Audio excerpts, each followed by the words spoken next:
our people have no respect for public property.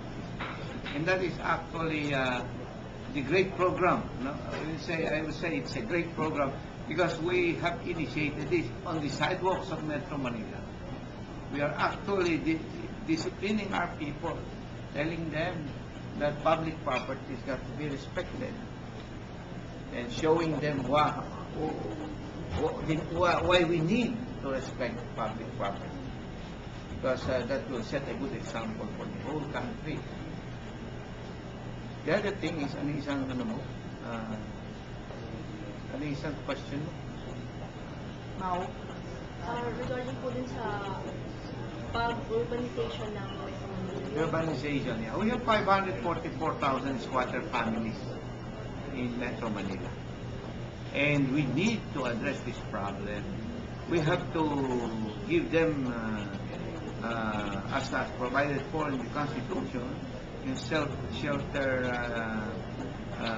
We need to provide them adequate shelter, and also to this is the number one problem we've got to resolve in this metropolis. I did it in Marikina. That was the first priority I had in my time as its mayor. And there I addressed the problem of 30,000 squatter families. About a third of the population of Marikina were squatters. So we removed them. There are pockets of squatter colonies around the old settlements. And we removed them all, resettled them inside Marikina. And so by now, Marikina is almost squatter. And there's not one house standing on the waterways in Marikina. In the rivers and in the creeks. They're all free of squatters. No? And this can be done also in Metro Manila. And it's good that the President appointed me chairman of the Metro Manila Interagency Committee on Informal Settlers.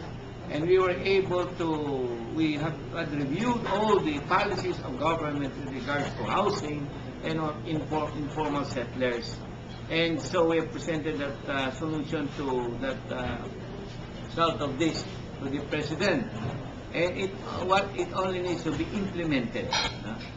This is to address this problem, to finish this problem in 10 years. And that in that policy, we will not resettle people outside of Metro. It's going to be an in-city relocation.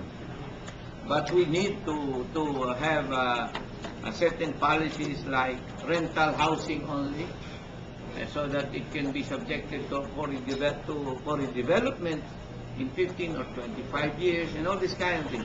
But one thing is, in that policy, we have taken cognizance of the inability of government to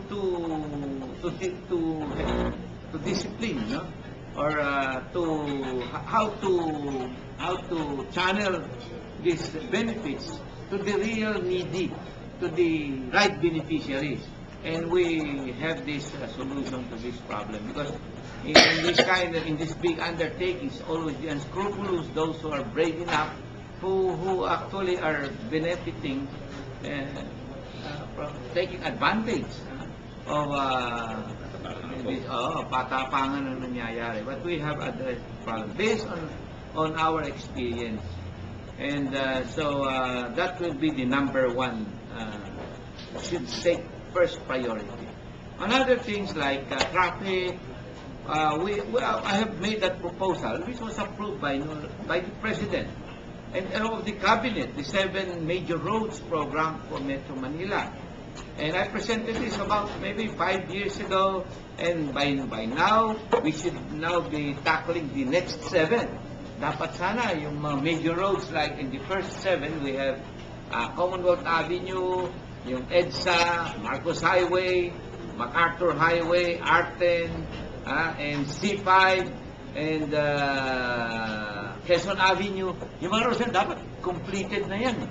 In talagang to standard, to a high standard. Unfortunately, the former Secretary of Public Works did not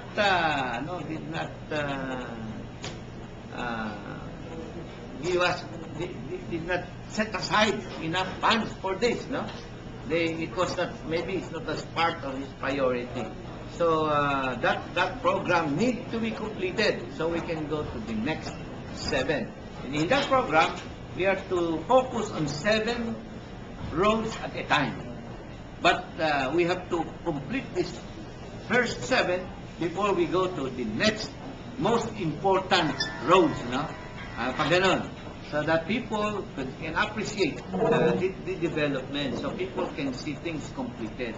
And also, that should make our roadways more, our traffic going, that should get our traffic moving. But actually, we have, I would like to, and I'll be proud to tell you, that the concepts that I have introduced in the traffic of Metro Manila have saved us for so many years of hardship. Because all these, the U-turns actually is saving us 1 billion a year per U-turn. 1 billion a year per U-turn. The elevated U-turn, first in the world, is one on Kalayaan, which have met strong resistance before. Actually, we're saving 2.5 billion a year in this U-turn. And considering that we spent only 300 million for this interchange, we can recover the cost that we spent for this in 2.5 months only. In 2.5 months, bawi na yun. Because we would be saving something like in 2.5 years for 300 million in 2 months. Bawi na. And the other schemes that we have started in Metro Manila. So, in all, I think Metro Manila has a program since 70 years ago. And this would be good for us to know, it's a relief to know, for all of us, that we were ahead 70, 60, 70 years ahead of the Putrajaya of Malaysia. We were ahead